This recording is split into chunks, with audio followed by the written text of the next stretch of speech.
Okay, അപ്പോൾ നമ്മൾ നേരത്തെ ഒരു അൺബോക്സിങ് വീഡിയോ കാണിച്ചതാണ്. ഇത് ഓപ്പൺ ആക്കിയിട്ട് ഇതിനകത്ത് സിം എങ്ങനെ ഇടുന്നുള്ളത് പലർക്കും കൺഫ്യൂഷനാക്കി. എനിക്ക് കൺഫ്യൂസ്ഡ് ആയിരുന്നു. പിന്നെ ഫോൺ സെറ്റ് ചെയ്ത് വെച്ചേക്കുന്നതാണ്. ഓക്കെ, കമ്പനിയിൽ നിന്ന് കിട്ടിയ കവറിനകത്ത് തന്നെ ഫോൺ ഇട്ടിട്ടുണ്ട്. കാരണം ആ ഫോണിൻ്റെ ഒരു ഭംഗി ഈ കവർ കിട്ടും. ഓക്കെ, സോ നമുക്ക് എങ്ങനെ നമ്മുടെ സിം സ്ലോട്ട് ഇല്ലാക്കാമെന്നുള്ളത് നോക്കാം. ഇതൊക്കെ ഓൾറെഡി നമ്മൾ യൂസ് ചെയ്ത് മാറ്റി വെച്ചിരിക്കുന്ന സാധനങ്ങളാണ്. കളയുന്ന സ്വഭാവം ഇല്ലാത്തതുകൊണ്ട് എല്ലാം വെച്ചിട്ടുണ്ട്. ഓക്കെ, അപ്പോൾ ഇതാണ് നമ്മുടെ പിന്ന്.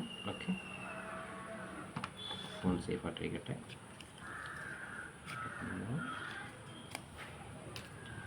ഇതാണ് നമ്മുടെ പിന്ന്.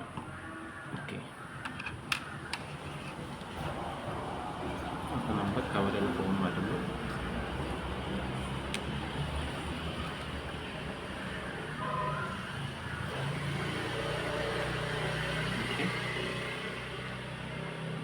ഞാനിതിലെല്ലാം കൺഫ്യൂസ്ഡാണ് ഏതാണ് സ്ലോട്ട് എന്നുള്ളത്. സോ സ്ലോട്ട് ഇതാണ്. അതിൽ ഏത് പോയിൻ്റാണെന്നുള്ളത് കൺഫ്യൂസ്ഡ് ആയിരുന്നു. സോ ഈ ഫസ്റ്റ് പോയിൻ്റാണ്. ഓക്കെ, നമുക്ക് സ്ലോട്ട് ഫസ്റ്റ് സ്ലോട്ടാണ്. ഇതാണ് സിം ഇൻസേർട്ട് ചെയ്യുന്ന പോയിൻ്റ്. ഓക്കെ, പുഷ് ചെയ്യുക, സ്ലോട്ട് ഔട്ട് ചെയ്യുക. Okay, SIM 1 SIM 2. അപ്പോൾ ഇതാണ് നമ്മുടെ സിം ഇടുന്ന പോയിൻ്റ്. ഓക്കെ, കൺഫ്യൂസ്ഡ് എനിക്കുണ്ടായിരുന്നു.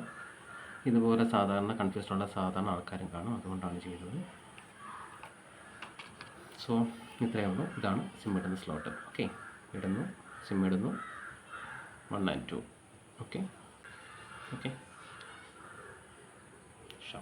ഇത്രയേ ഉള്ളൂ. ഓക്കെ, അപ്പോൾ നമ്മൾ ഈ ഒരു ഫോണിൻ്റെ സിം എങ്ങനെ സ്ലോട്ട് ഇൻ ചെയ്യുന്നുള്ളതാണ് കാണിക്കുന്നത്. കാരണം അതുകൊണ്ട് തന്നെ സാറിൻ്റെ അൺബോക്സിങ് ഓർഡർ കാണിച്ചതാണ്.